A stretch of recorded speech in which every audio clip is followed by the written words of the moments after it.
श्रावणीने स्वयंपाकघरातील कामं पटापट उरकून टाकली, कारण आजचा दिवस तिच्यासाठी खास होता. 8 वर्षांच्या संसारानंतर आज तिला नवऱ्यासोबत, अमेयसोबत चित्रपट पाहायला जायचं होतं. सासू सुधाताई आणि नणंद तन्वीचं जेवण बनवून डब्बे तयार करून ती आता स्वतःसाठी थोडासा वेळ काढत होती. तिचा दीर सौरभ आणि त्याची पत्नी कावेरी आज बाहेर जेवण करणार असल्यामुळे श्रावणीने त्यांच्यासाठी जेवण बनवलंच नव्हतं. अमेय तिला खास एक सुंदर अनारकली ड्रेस घेऊन आला होता. त्या ड्रेसला हात लावताच तिच्या चेहऱ्यावर हसू उमटलं, कारण गेल्या कित्येक वर्षांपासून ती साडीच घालत होती. इतक्या वर्षांनी असा ड्रेस घालण्याचा योग येणं हेच तिला एखाद्या सणासारखं वाटत होतं. ती तयार झाली. आरशात स्वतःला पाहून समाधानानं हसत होती.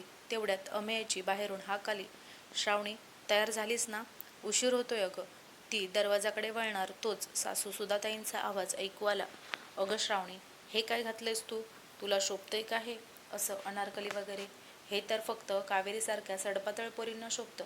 तू तिच्याशी कुठे स्पर्धा करतेस? तिला बघ आणि स्वतःला बघ. त्यांच्या आवाजात उपरोध मिसळलेला होता. श्रावणीचा चेहरा उतरला. तेवढ्यात तन्वीही बोलली, काय वहिनी, तुमचं लग्न होऊन 8-10 वर्ष झाली आणि आता तुम्ही नवीन नवरीसारख्या वागता.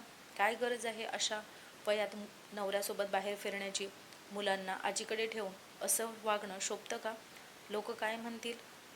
सुधाताईंनी मग ठणकावून म्हटलं, सून ही साडीमध्येच शोभते. हे असे कपडे, बाहेर फिरणं हा सगळा फालतूपणा आहे.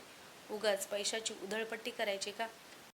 हे ऐकून श्रावणी परत वळालीच होती आत जायला, पण अमेयाने आईचं सगळं बोलणं ऐकून तिला थांबवलं. काय झालं ग? का परत जातेस? तू खूप सुंदर दिसतेस. हे कपडे तुला छान शोभतायत. दुसऱ्यांच्या बोलण्याकडे लक्ष नको देऊस. मी म्हणतो ना, तू छान दिसतेस. बस तेवढंच महत्त्वाचं आहे. तो तिला घेऊन निघून गेला. एक नजर सुधाताई व तन्वीवर टाकून दोघेही निघाले.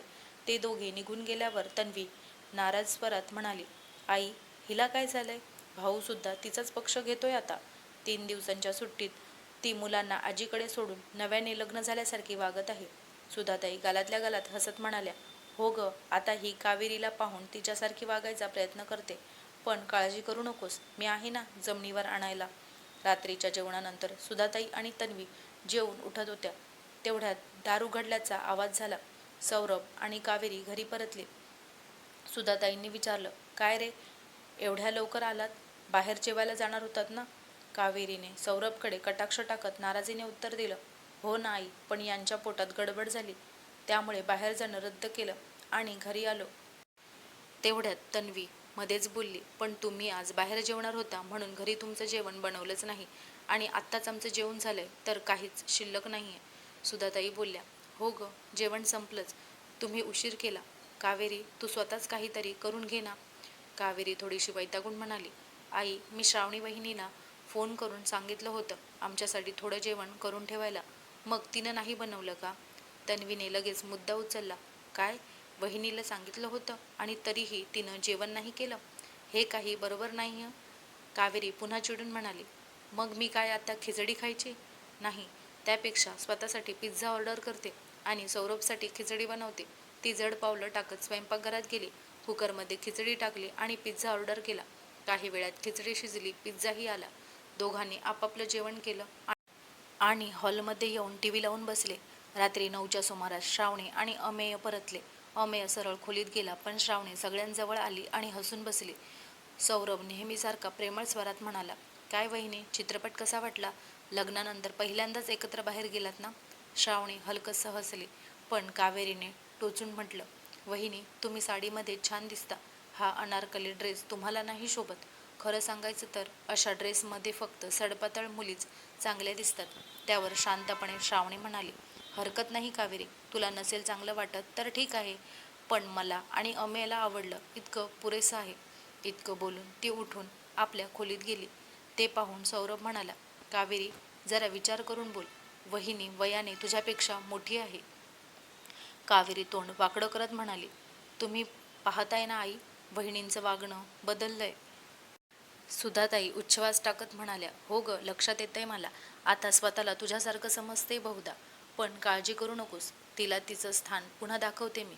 सकाळी श्रावणी नेहमीप्रमाणे लवकर उठली. नाश्ता तयार झाला, पण आज मात्र तिने एक वेगळी गोष्ट केली. तिने सगळ्यांसोबत बसून नाश्ता करायला सुरुवात केली. सुधाताईंनी चकित होत विचारलं, अगं श्रावणी, तू कुठे बसतेस? नाश्ता कोण वाढणार? ती शांतपणे म्हणाली, मी सगळी भांडी आणून ठेवली आहेत. प्रत्येकजण स्वतः वाढून घेईल. मला खूप भूक लागली आहे आज. सुधाताईंचा चेहरा उतरला. थोड्या संतापून त्या म्हणाल्या, आजकाल खूप बदलली आहेस. कावेरीशी स्पर्धा करतेस का? ती अजून नवी आहे. तुझ्यासारखी जबाबदारी तिच्यावर नाही.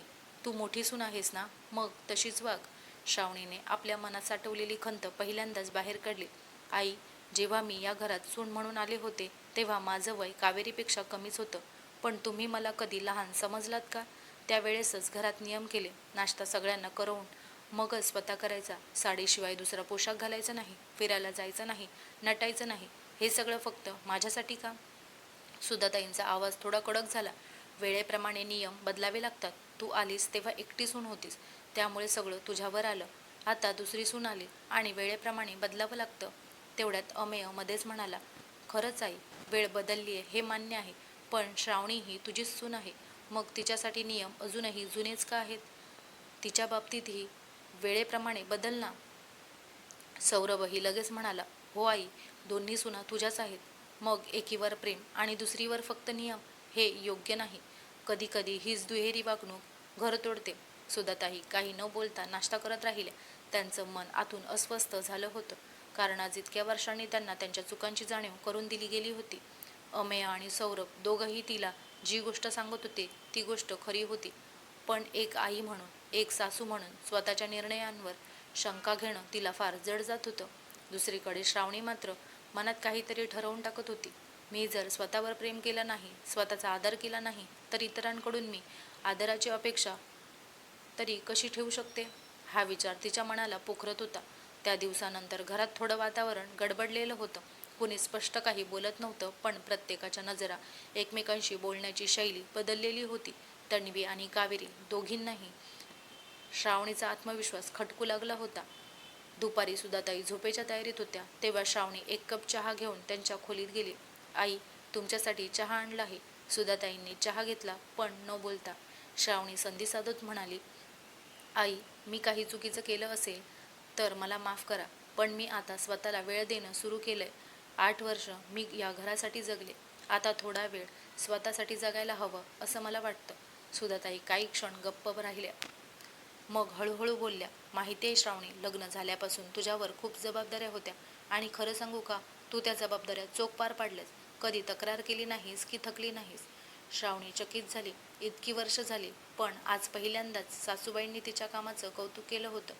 सुधाताई पुढे म्हणाल्या, यात माझा दोष आहे की मी तुला कधीच माझी मुलगी किंवा मैत्रीण मानलं नाही, फक्त सून म्हणूनच पाहिलं. पण आता मला जाणवतंय की जसं सौरभ कावेरीच्या मतांना महत्त्व देतो, तसं अमेयलाही तुझा आदर करायचा हक्क आहे. श्रावणीच्या डोळ्यात पाणी तरळलं. ती फक्त एवढंच म्हणाली, जबाबदाऱ्या कितीही असल्या तरी त्यातूनही थोडीशी मोकळीक मिळाली ना, किंवा आपल्या मतांचा आदर झाला ना, तरी खूप बरं वाटतं आई. एवढं बोलून ती बाहेर आली. रात्री हॉलमध्ये सगळे एकत्र टीव्ही पाहत होते. श्रावणी आज किचनमध्ये जरा उशिरा गेली होती. तेवढ्यात कावेरी तिथे आली. वहिनी, आजकाल तुम्ही खूपच बदललात. पहिल्यासारख्या राहिलाच नाहीत. ती हसत म्हणाली, पण शब्दात उपहास होता. श्रावणी ही हसून म्हणाली, अगं कावेरी, आपण सगळेच आपापल्या पद्धतीने बदलतो. तूही थोड्याच महिन्यांपूर्वी या घरात आलीस, पण आता तूही तुझे निर्णय स्वतःच घेतेस. सध्या तेच मी करत आहे. कावेरीने नकळत मान डोलावली, पण तिच्या चेहऱ्यावर समाधान नव्हतं. दुसऱ्या दिवशी सकाळी श्रावणीने एक नवीन निर्णय घेतला. स्वयंपाक तर केला, पण स्वयंपाकगृहाबाहेर येऊन सगळ्यांना एकत्र बोलावलं. आजपासून आपण आठवड्याचे दिवस वाटून घेऊ, म्हणजे प्रत्येकाने आठवड्यातून एक दिवस जेवणाचं काम पाहायचं. त्यामुळे सगळ्यांवर समान जबाबदारी राहील. तन्वी उडाल्या स्वरात म्हणाली, म्हणजे काय, आता आम्ही सुद्धा रोज जेवण बनवायचं? श्रावणी अत्यंत शांतपणे म्हणाली, हो तन्वी, घर सगळ्यांचं आहे ना, मग कामंसुद्धा सगळ्यांनी करायला हवीत.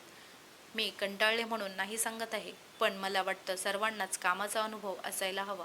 सौरभ लगेच म्हणाला, वहिनी अगदी बरोबर म्हणतायत, मी मंगळवार घेईन. अमेय हसत म्हणाला, मी रविवारी माझे खास मेन्यू बनवणार. कावेरी आणि तन्वीचा विरोध आता निष्फळ वाटत होता, कारण सासूबाई सुधाताई काही न बोलता फक्त मान डोलवत होत्या. संध्याकाळी श्रावणी घराच्या बाल्कनीत बसून चहा घेत होती. अमेय तिच्याजवळ आला, श्रावणी, आता तू पूर्वीसारखी गप्प नसतेस. आता तू उभी राहिलीस स्वतःसाठी. खूप छान वाटतंय. श्रावणी त्याचा हात हातात घेत म्हणाली, मी कधीच गप्प नव्हते. फक्त मला वाटायचं की माझा आवाज कोणी ऐकणारच नाही.